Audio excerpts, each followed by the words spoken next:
national पार्टिया हाबखांखाबाय बेनि थाखाय दायनिगिरिया सोरबासो बिटिसि ओनसोलखौ बासायनो नांगोन दिनै प्रमद बर'आ बिटिसिखौ दंस खालामजोबबाय प्रमद बर'आ बिथांमोनहा जेबो खामानि मावनो हायासै ओंखायनो जों बुंदों प्रमद बर' हटाओ बिटिसि बचाओ प्रमद बर' हटाओ আপনার দোকান বাঁচাও প্রমদ বড় হটাও আপনার ফ্যামিলি বাঁচাও আলফা নি হয় মই আলফাৰ বল যে আপুনি আমক নেকি ধৰি লওক এনেকে কোৱা হল তাৰপিছত আমাৰ ঘৰলৈ ভাত পানী খুৱাই পঠিয়াই দিলে সেইটো একেবাৰে সেইটো যদি হল তাবোৰ আলফা আজি এই মানে এটা সুন্দৰ পৰিৱেশত কথা উৎপাদন কৰিব নোৱাৰিলোহেঁতেন বহু সাংবাদিকো কৈছো মই এই এটা भिडिअनि फुटेजाव नुबाय थानाय माखासे जायगाफ्रा गुवाहाटीनि एयारपर्ट नैबे नुबाय थानाय भिडिअनि फुटेजाव फार्स्ट फ्रन्ट माने सिगांनि बे फ्रन्ट आरो साजायथ'वाखै आरो बे दालां बादि नुनाया माने दालाङानो बेयो एयारपर्टआव माने एन्ट्रि जानो थाखाय बे दालांजों फैनांगोन आरो मेन लामानिफ्राय माने ओरैबायदि समायना बानायखादों आरो बे भिडिअनि फुटेजाव नुबाय थानाय आं जि जायगायाव गसंनानै देखायदों बे उननि बेकग्राउन्ड माने एसे गोजौ गाहाय दं नालाय बेयाव हा गारदों आरो प्लेन बाफैनो बा थाफैनो थाखाय प्लास्टार होदों ड्रेन बानायदों माने इन्टारनेशनेल एयारपर्ट जाबाय नालाय जोबोद स्ट्रं आरो माखासे मजबुत बानायदों आरो जाहाथे फ्लाइटफोरा गोख्रों बेहाय थाफैनो हायो बे भिडिअनि फुटेजाव नुनाय गासैबो दा गोदान बानायबाय थानाय बेकग्राउन्डनि सिनारि सान हर आदानि कम्पानिया मावगासिनो दं दा जों बेहायनो सान हरजोंबो माखासे खामानि नांथाबगासिनो दं आरो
निउ एयारपर्ट गोदान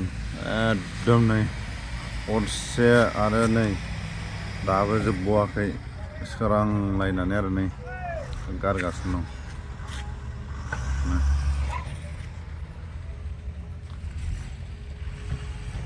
दानि एयारपर्ट गोदाना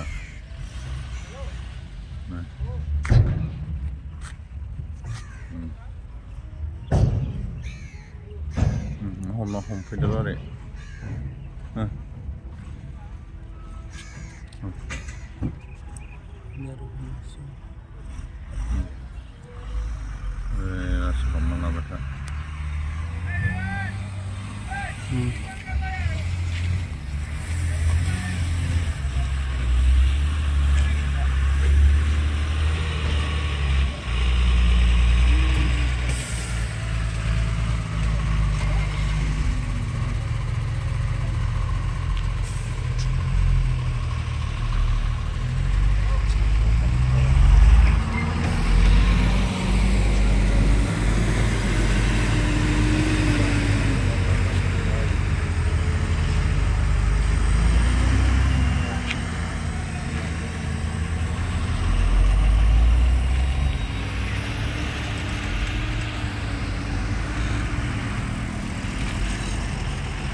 ड्रेन बानायग्राया नै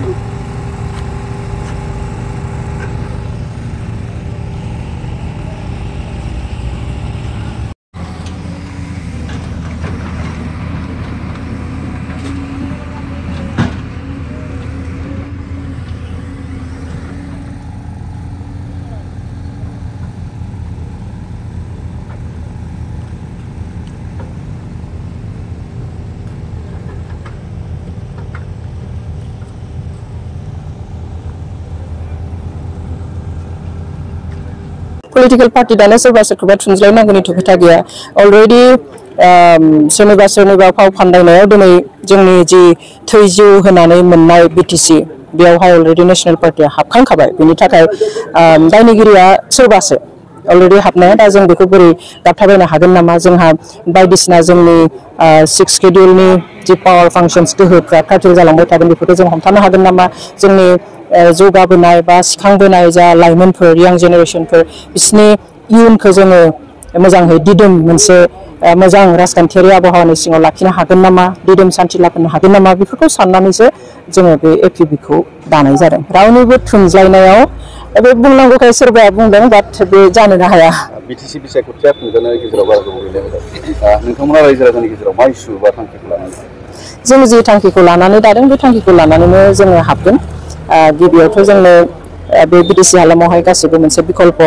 बा गुबुन राहा मोनसे नागिरनानै दङमोन अल्टारनेटिभ मोनसे बेखौ जोङो थोंजोङै होदों दिनै इनफेक्ट जायफ्रा थाखानाय हान्जाफोरखौ आंगायदोंमोन बिसोरो हरै जाया सोरबाया नेशनेल पार्टिफ्रावनो हाबनानैब्लाबो थागोन बेबायदि साननायफोरखौ दिनै जों होबथानो हादों दा गोबां रायजो राजाया जोंजों फैदों बेबायदिनो जों सानो जे जोङो जोंनि बे BTC हालामावहाय मानसिया साननाय बायदि सोरबा भट बोखावनो जोंखौ लोरबां खालामनो नङा नाथाय जोङो BTCखौ गोख्रों खालामनोसो जोङो बिबान लानो आरो बाहागो लानो थाखाय APBखौ जोनोम होदों BTC बा जेराव मोननै गोख्रों राजखान्थि हान्जा दं रिजनेल पार्टि थारैनो बिथांमोना फेलार जादों होननानै बुङो रायजो राजाफोरखौ जों रावखौबो दाय होनानै APBखौ दायाखै सोरखौबा सुथुर साननानैबो जोङो APBखौ जोनोम होआखै नाथाय जों नुहुरदों जे जोंनि यां जेनेरेशन एबा लाइमोनफोरनि इयुना मोजां नङा BTCआवहाय जों BTCखौ ओरैनो मोनाखैमोन थै जिउ होनानै मोननाय सोरबाया दासिम जेलाव दङ बेवहाय जेलाव थानायफोरखौ मान होनानै मुंख्लं जानायफोरखौ मान होनानै जायफ्रा जिनाहारि खालामजादों बिसोरखौ मान होनानै जायफ्रा बुख्रुब खालामजाबाय इनाय अनागारै पुलिस आर्मि CRPF फोरजों इनाय अनागारै बाहायजाबाय बिसोर गासैखौबो मान होनानै आरो जोंनि थाखानाय जों बांद्राय मोनासैबाबो जि मोनदों बे थाखानायखौ जोङो होबथानो थाखायसो जोनोम होदों आरो गुबुन जा हान्जा दंखायो बिसोर गावनि खामानि मावलांगोन जों जोंनि खामानि मावलांगोन मेडाम मोनसे सोंथि बरबुद्रायाव टानेल पावार प्रजेक्ट एपिडिसिनि मुङाव रायजो राजाफोरनि हाखौ सेकुर होनानै दायो ससियेल मिडियाआव नोंथांमोना नुदों जानो हागौ मेडाम नोंथांनि दोलोनिफ्राय दासिम फंसेबो बाथ्रा बुंनाय मा बुङो बे नोंथाङासो नुवाखै खोमा जों अलरेडि APBनिफ्राय जायगायाव थांबाय थांनानै रायजो राजाखौ लोगो हमहैबाय जोंनि APB हान्जानि स्थितिखौ जोङो क्लियारलि जोङो बुंबाय लोगोसे जोङो हयथ' गुबुन हान्जाया दासिम होआखै खिन्थु APB पार्टिया गांसे गोसोखां बिलाइ मेम'रेन्डाम जोङो CEM प्रमद बर' बिथांनोबो जोङो अफिसाव गथायदों आरो आं गावनो पार्सनेलि प्रमद बिथांनो आङो सफ्ट कपिबो हरदों बेवहाय जों थांदोंबो जोंनि स्थितिखौ जोङो क्लियार खालामदों आरो जोङो मेम'रेन्डामबो होदों बेखौ जाहाथे नायफिनो दिनै जे जिल्लानि जे बिबानगिरि बिथांमोनखौ दाखोनानै लाबाय बिथांमोनखौ माबायदि मावलांनो बिथोन आं बेखौनो खावलायगोन बिथांमोनखौ जे जों जिहेतु गादिनि पावारनि थाखाय नङा थाखा फैसानि थाखाय नङा जोङो थाखा फैसा आरो नंखायनि सायाव थागोन आरो जों मोनसे गिदिर बिबानसो लानो फैदों जोंनि बे राजखान्थिया मोनसे सोमावसारनायसो जागोन जे खौसेनि थाखाय राजखान्थियारि सोमावसारनाय मोनथायनि थाखाय राजखान्थियारि सोमावसारनाय आरो जौगाथायनि थाखाय राजखान्थियारि सोमावसारनाय आरो लोगोसे दिदोम सान्थिनि थाखाय राजखान्थियारि सोमावसारनाय ना जों दासिम माबेयाव गेलेगोन बेखौहाय जोङो थांखिखौनो लाथ'वाखै जों दा बे दाननि जुन दाननि 30 अक्ट'सिम जोंहा मोनसेल' सिंगल हाबाफारि बे जाबाय कमिटिफोर दानाय डिस्ट्रिक्ट कमिटि ब्लक कमिटि आरो प्राइमारि कमिटि आरो बुथ कमिटि बेवहाय बे दाखांजोबनानै जुलाइआवसो जोङो जा इलेक्शन एबा बिसायख'थि फैगासिनो दं बेनि थाखाय सावरायगोन आरो जों दासिम मोन 40 सिटाव गेलेगोन ना मोन 20आव गेलेगोन बेखौबो थांखि लागोन गासैबो इलेक्शन रिलेटेड बाथ्राफोरखौ जोङो जुलाइनिफ्रायसो सावरायगोन रायजो राजाफोरा दासिमाव माबोरै समर्थन खोब मोजां समर्थन मोनदों जों जेसेबां सानदों बेनिफ्राय गोबां ओमफ्राय दा सानफ्रोमबो गासैबो डिस्ट्रिक्टनिफ्राय खालि जोंनिथिं मानो जयनिं लाफैयाखै मायाखै बेखौल' बुंहरबाय थादों खिन्थु जोङो दा पाब्लिक जयनिंखौ जों लाथ'वाखै जों गुबुन गुबुन हान्जानिफ्राय दिनै साब्रै फैदों जयन होदों बिबान लादों जयन होदों बिबान लादों बे टेक्टिक्सआवसो जोङो खामानिखौ मावलांबाय थादों जोङो बेफोरखौ फोसावाखैबो जोङो एसे ल' प्रफाइल मेनटेन खालामनानै दङ खारन जोंहा कमिटिफ्रा जाजोबाखै आरो जोङो बेनिखाय गोदान हिसाबै कमिटिफोरखौ कमप्लिट खालामना लानानैसो जोङो पाब्लिकनि गेजेराव अपेनलि थांगोन आरो अपेन जयनिंखौ मागोन बेवहाय रायजो राजाखौ खावलायो जाय जाय